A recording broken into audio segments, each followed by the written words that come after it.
Yo, it's Trivelli, I'm back, and today I'm telling you guys why Paul Playoff P. George is the worst playoff superstar of all time. If you guys can, please like, comment, and subscribe so we can get this channel out to as many people as possible, and also follow me on Instagram and Twitter so you get my daily notifications for when I'm dropping videos, which is Monday through Friday, because I'm never slacking. Now let's jump into the action. We just gotta get away, we just gotta get, I'm living life like this.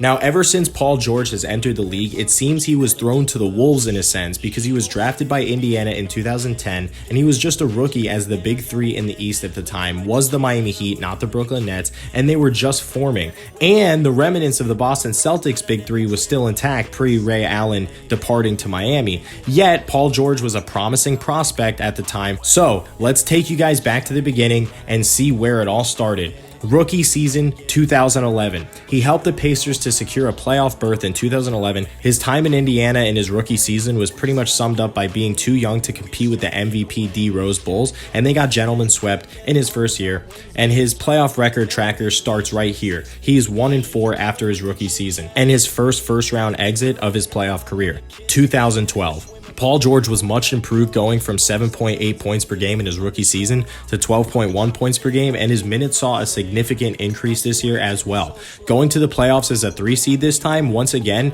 the Pacers team overall was getting really strong with a young George Hill and Roy Hibbert. They had the pieces for a deep run, and they succeeded in the first round with an impressive 4-1 win over the 6 seed Magic, who, by the way, did not have Dwight Howard.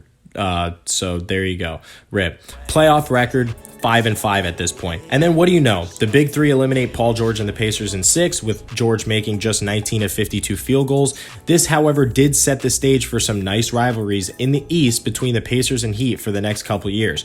Playoff tracker 7-9. 2013. Once again getting the Pacers to the 3 seed in the East, and once again improving his regular season points per game up to 17.4. The Pacers took on the Hawks in the first round and won in 6. Playoff tracker 11-11. Taking on the mellow Knicks in the second round, Paul George, once again playing well, is able to knock them off and now has a positive playoff record for the first time.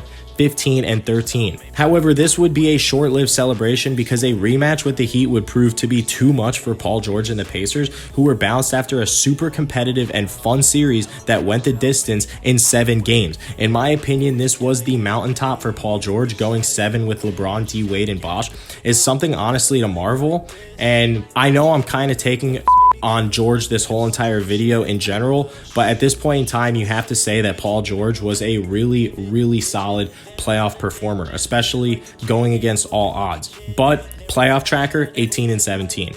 2014, Paul George is now a bona fide all-star, averaging 21.7, 6.8 rebounds, and 3.5 assists, and he actually leads the Pacers to the number 1 seed going into the playoffs. Again, PG in the regular season was going off, but could they get past the Heat is the question, because seeding really doesn't matter to LeBron. If he faces you in the playoffs, you're most likely going to lose.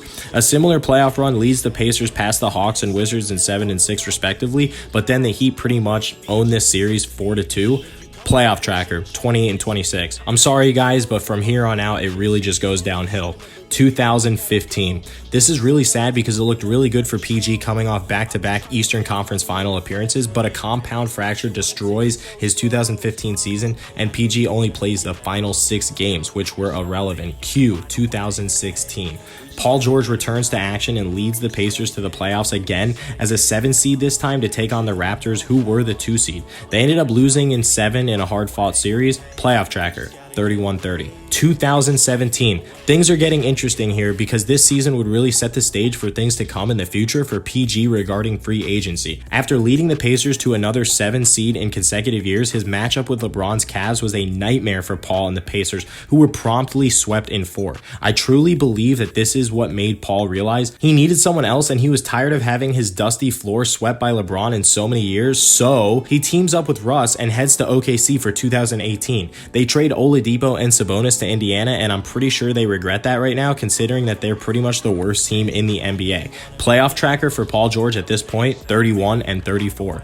2018, with new life, the Thunder strike their way to the 4 seed in the West, only to be dumped by the Jazz in the first round in 6. Oh, and by the way, in that closeout game, George only scored 5 points on 2 of 16 shooting. Yikes! Cue the tracker, 33-38. It's getting bad. 2019. Can they rebound from a pathetic 2018 playoffs? Paul George decides to stay in OKC and become a meme courtesy of Damian Lillard in the first round of the playoffs where they lose 4-1. He dips to LA the next season, by the way. Playoff tracker, 34-42. 2020, okay. I know that Russ wasn't good enough, but Kawhi just looked incredible winning that ring for the Raptors, so maybe if I just slide with him, I can at least get back to the conference finals and not get bounced in the first round for the 5th straight year, right? Well, he did get the first part of that right. He teamed up with Kawhi, and they were looking incredible because they were able to cruise to a 2nd seed and beat the 7th seed Mavericks in the first round. However, they fell just short of that original statement by losing to the Nuggets in 7, in which the team squandered a 3-1 series lead. Also in Game 7, PG only scored 10 points on 25% shooting and failed to score a single point in the 4th quarter. George's terrible performance in Game 7 included one memorable miss on the 3-point shot, which you guys remember, the ball like bounced off the side of the backboard, and that's where his nickname began, Pandemic P, which is ironic. It's a reference to his own nickname, Playoff P, that he gave himself a few years prior. Playoff tracker, 41-48. Playoff P, what's going on? 2021, it is really kind of looking similar so far this year for PG and Kawhi, barely surviving a first-round matchup with Luka and the hobbled Mavs. They went to Game 7 and were on the brink of elimination for the final 2 games, and right now they are down 0-1 to the Jazz, and his final playoff tracker has Paul George at a pathetic 45-52. And I like to compare him to someone like D Wade, someone that's very talented, was never really the best player in the league, but was always a really respected and hard-working, really just great offensive and defensive player. Well, D Wade, even without LeBron, was 47-44 in the playoffs, and with LeBron, 105-72.